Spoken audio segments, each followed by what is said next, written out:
Can you tell us about how we got to this point?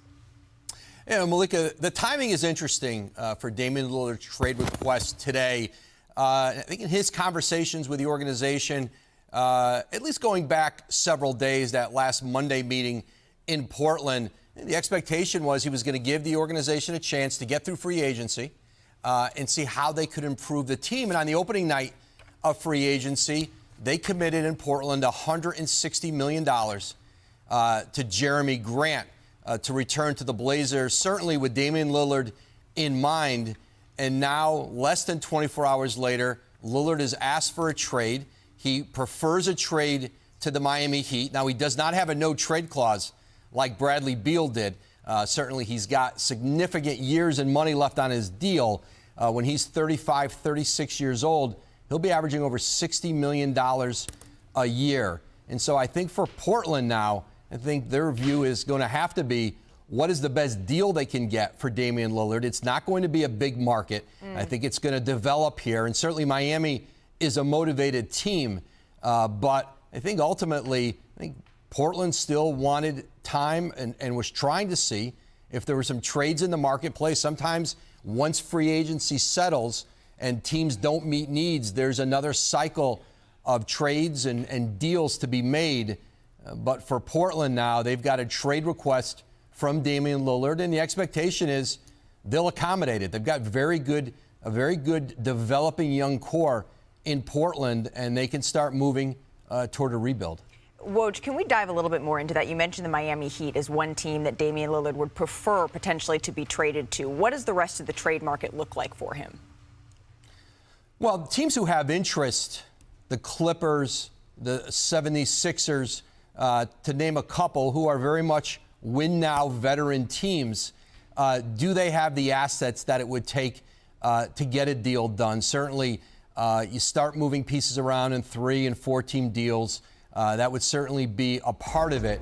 But I think Miami is going to have a motivation. They know that Lillard wants to be there. They don't have the most attractive assets. Miami draft picks, to their credit in that organization, you never think they're going to be great picks when you're making trades with Miami because your organization just doesn't bottom out. Tyler Herro would certainly have to be the centerpiece for a deal, and he's certainly owed over $100 million over the next several years. Maybe not the deal you want with a young team. You have Anthony Simons on a similar contract in Portland.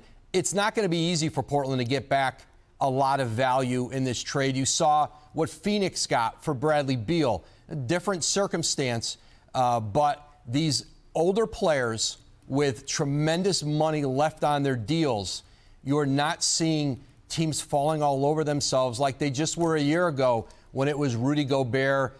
Kevin Durant was certainly a huge haul.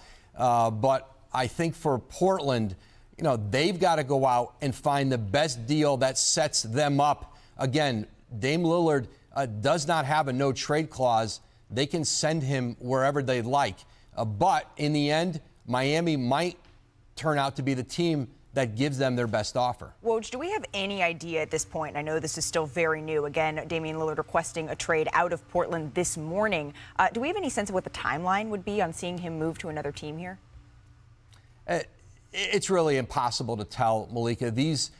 Typically these deals, you've seen them last summer with Kevin Durant, with Ben Simmons prior to that, where these went on for months, and Simmons was never traded or was ultimately traded from Philly after a full year.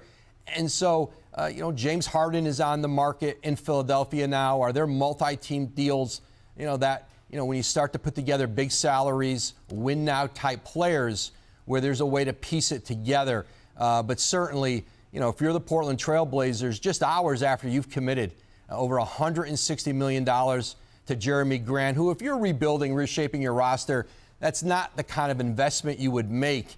That's going to be an interesting contract on their books if they part with Damian Lillard here. and have to reboot this. You can see some of his accolades. He's the leader of the franchise in points, in free throws, in three-pointers. If he's traded, it'll end the fourth longest active tenure with a team in the NBA. Obviously, he's been with the league. He's been with the Portland Trailblazers since 2012. He's stuck with them, Mark and Zach, through the last 2 years when they didn't make the playoffs. But I think this was sort of a, okay, I'll believe this when I see it. And now this day has finally dawned. Zach, your reaction? My reaction was not shock, honestly. It seemed like we were heading here, and it was just a matter of time and a matter of what Damian Lillard wanted to do. And this is a sad moment for Portland. You know, this is the greatest Blazer in history. And I know people will say the Blazers, well, they never made the finals. They got swept in the conference finals. They were consistently good for Damian Lillard's entire time there. And there is pride in being consistently good until the last couple of years when injuries and kind of the rebuild started and all of that. It's not easy to make the conference finals. And Damian Lillard gave them every ounce of everything that he had in playoff clutch shot making, in availability, in leadership. And you talk to any player that has played with that team, any coach that has been on that team, the tone he set in the locker room about what the Blazers would be about under his watch, about winning and togetherness.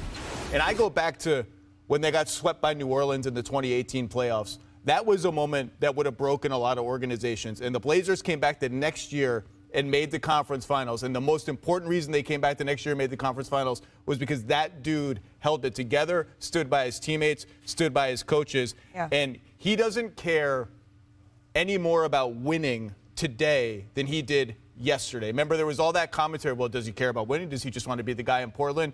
He's cared about winning the whole time. Nothing has changed. And now, you know, there are very few guys there that can tilt the balance of power in the league by themselves. He is still one of them. He had the best season of his career last year. If he were healthy, I think he would have made first team All-NBA. Yep. He's that dude. Yeah, he averaged over 32 points per game last season. And taking a team, a franchise, to 8 consecutive playoff runs, that's nothing to sneeze at. But now, Damian Lillard's time in Portland, it looks like it is coming to an end. Your reaction, Mark? Well, first of all, you saw him in the early stages, you know, being at the University of Portland. You got to see him close up. His jersey's getting retired. No one will ever wear O. I call it O. The letter O, Oakland, Oregon, Ogden. That's right. But people are probably asking, well, what is the tipping point? Why now? Why not last year? Why not 2 years ago, right? And I talked to Damon, asked him once, are you loyal to a fault? And he's like, no, I'm not loyal to a fault. But basically the tipping point started on March 22nd when he was shut down by the Blazers with quote-unquote calf tightness, right? The time Dame's averaging a career-high 32 points a game. The Blazers at that time were 5 games out of the 10th spot. The last spot for the play-in, Oklahoma City did that. I mean, was in that spot at the time. And Dame still felt like, hey, we could creep back up. We could get into the play-in. And if we get in there, we could win it. But they shut him down, and that was with the thought that, okay, we're going to shut him down to get assets like the 3rd pick in the draft, to get veteran guys to help me. They got Scoot Henderson. They kept Scoot Henderson. They didn't trade Scoot Henderson with the 3rd pick. Yeah. You know, and so when Dame met with him, what was it, Tuesday, with Aaron Goodwin, I think it was a last-ditch effort to be like, hey, man, if y'all want me to stay, you're going to have to do something dramatic. And I think the time just ran out, you know. But I think when you look back to where it started to go south is when they shut him down. And then you see the Miami Heat go from the play-in to the finals. The Los Angeles Lakers. The Los Angeles Lakers. So when he had to finals. watch that happen, I think that certainly pushed him over. Yeah, I think there's no question Damian Lillard is a competitor. I know, does he want to win a championship? If he stays in Portland, I think all of that is bunk. I don't think there's any validity to that. But it was interesting. Around the draft, there was sort of this conversation as to it's either or. Is it the number 3 pick, Scoot Henderson, or is it Damian Lillard? And it didn't feel like it was quite that harsh of an ultimatum, at least to me, Zach. It more felt like, okay, what's going to happen after? And the contract that we saw Jeremy Grant sign yesterday, congratulations to Jeremy Grant, it just felt like now the options for the Trailblazers, they weren't that great to retool. The conversation we had yesterday was not just about contending, but truly being in a championship window. And it's really hard to build that type of roster. Yeah, and look, the draft was what? I've lost all track of time. Several Yeah. days ago. I don't know. The idea that in week, the 2 first weeks ago. 36 hours of free agency that the Blazers would do enough to turn over their team and show Damian Lillard that they could win, that was never going to happen. It's too quick of a timetable. So would they have been better off had he just done this before the draft or at the draft? Maybe. Yeah. I don't think they signed that Jeremy Grant deal yesterday if they know this is coming. I think they were thinking, maybe we'll just try to get this contract at a number where we can trade it. And, oh, my God, now he's just kind of on the team. Hey, Zach, I can I will interject real quick? Has he signed it? Like, can they use him in a sign I and don't trade? think if they sign it, he talking about Jeremy can't Grant, be traded. He can't be traded. No, he can't be traded until January 15th. But has he Bobby signed it, said. though? I don't know if he's physically signed it, if he's allowed to sign it, but Yeah. once a deal is agreed to, you don't Yeah. see it back. I will say this, though. They have Scoot. Yep. They have Shade and Sharp. So they're already on a fast track to rebuild. Simons. And the Western Conference, everyone is gearing up to win or try to win. Even the Rockets with Fred VanVleet. There's a window for the Blazers to go back to the bottom and get another high pick here. So not all is lost for them. Because Woj laid out the Miami Heat as a possible destination. The Clippers is a possible destination for him. I want to bring in our front office insider, Bobby Marks, because Bobby has the trade machine. And, Bobby, I am curious, what teams have the best chance at landing the 7-time All-Star? Can we start with the Miami Heat, since that's a preferred destination, reportedly? Yeah, we're going to start with Miami right now. And I think I'm looking at it from the perspective of Joe Cronin, the Trailblazers GM. I'm adding certainly Damian Lillard, and I'm getting rid of the Yusuf Nurkic money. I want it all off, right? So when we look at Tyler Hero, Kyle Lowry,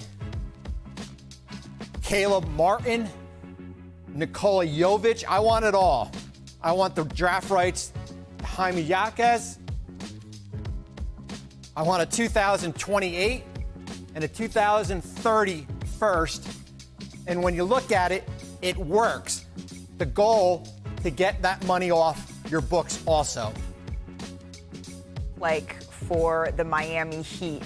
What about the Brooklyn Nets? Well, here's the complicated thing, Malika. They agreed yesterday to trade Joe Harris to Detroit. We still have Harris on our books. Now, can you rope in a 3-team deal here? Because it's hard to get the money to work here, but for this sake, we're gonna say it's a 3-team deal.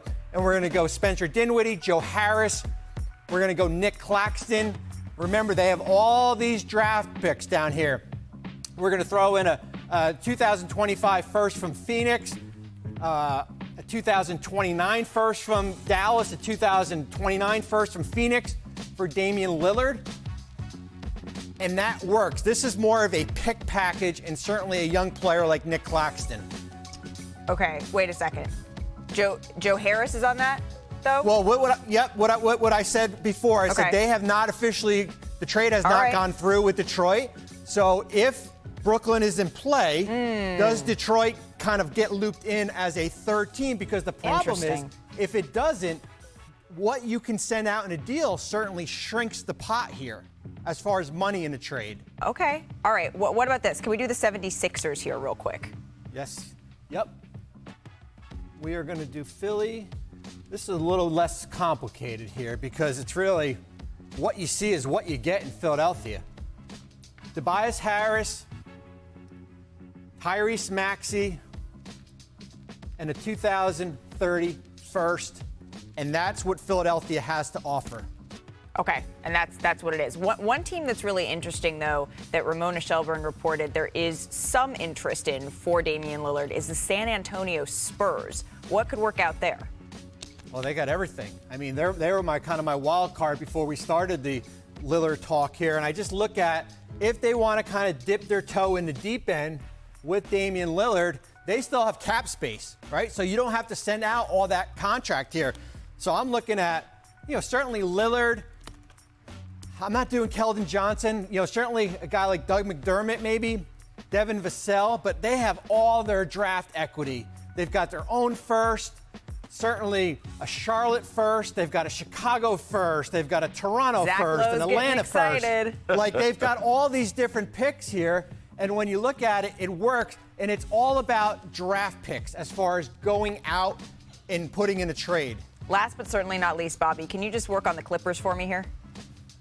Yeah. Well, and why I'm doing this too, I know Mark asked about Jeremy Grant on a sign-in trade. He has not signed his contract yet, but Grant would have to agree to going in a sign-in trade, and that's awfully complicated as far as getting him to another home here. So we're going to talk little Clippers. Certainly. Now, I don't see what Kawhi Leonard or Paul George, what does that do for Portland? Right. You want to get younger here. I mean, we talked about all these expiring contracts. You know, certainly a player like Terrence Mann. And when you look at draft picks, they got a 2028 and a 2030. I mean, it's hard for me to see the Clippers in play just because of their draft equity and a kind of a lack of young players. But as I said, they do have $40 million in expiring contracts if you're looking, just to certainly get that money off.